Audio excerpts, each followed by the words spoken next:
Hello good morning. ബെഹറിലുള്ള എല്ലാ business ഓണേഴ്സും അതേപോലെ എംപ്ലോയീസും അറിഞ്ഞിരിക്കേണ്ട ഒന്നാണ് ഇൻഡെമിനിറ്റി റൂൾ.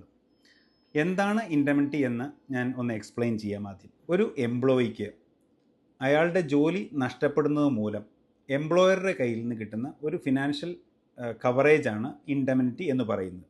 ഇൻഡെമിനിറ്റിയുടെ കാൽക്കുലേഷൻ ഏതിൻ്റെ അടിസ്ഥാനത്തിൽ ആണ് എന്നുള്ളതാണ് ഇമ്പോർട്ടൻറ്റ്.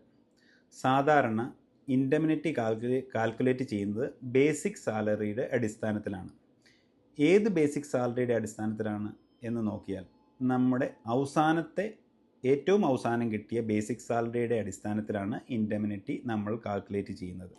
ആദ്യത്തെ 3 വർഷം നമ്മുടെ ബേസിക് സാലറിയുടെ 50% ഇൻഡെമിനിറ്റി കാൽക്കുലേറ്റ് ചെയ്യുന്നത്. അതായത് നമ്മുടെ ബേസിക് സാലറി 100 BD ആണ് അവസാനം കിട്ടിയതെങ്കിൽ അതിൻ്റെ 50%, അതായത് 50 BD വെച്ചായിരിക്കും നമ്മുടെ ആദ്യത്തെ 3 വർഷത്തെ ഇൻഡെമിനിറ്റിയുടെ കാൽക്കുലേഷൻ.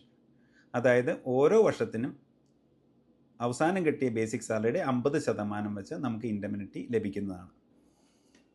3 വർഷത്തിന് ശേഷം നമുക്ക് സർവീസ് ഉണ്ടെങ്കിൽ ആ ഓരോ വർഷത്തിനും നമ്മൾക്ക് അവസാനം കിട്ടിയ ബേസിക് സാലറിയുടെ 100% എലിജിബിൾ ആണ്. ഇനി ബഹറിനിൽ ഒരു എംപ്ലോയി എങ്ങനെയാണ് ഇൻഡെമിനിറ്റി ക്ലെയിം ചെയ്യേണ്ടത് എന്നുള്ളതിനെക്കുറിച്ച് നിങ്ങൾക്ക് അറിയണമെങ്കിൽ ഈ പേജ് ഫോളോ ചെയ്യുക.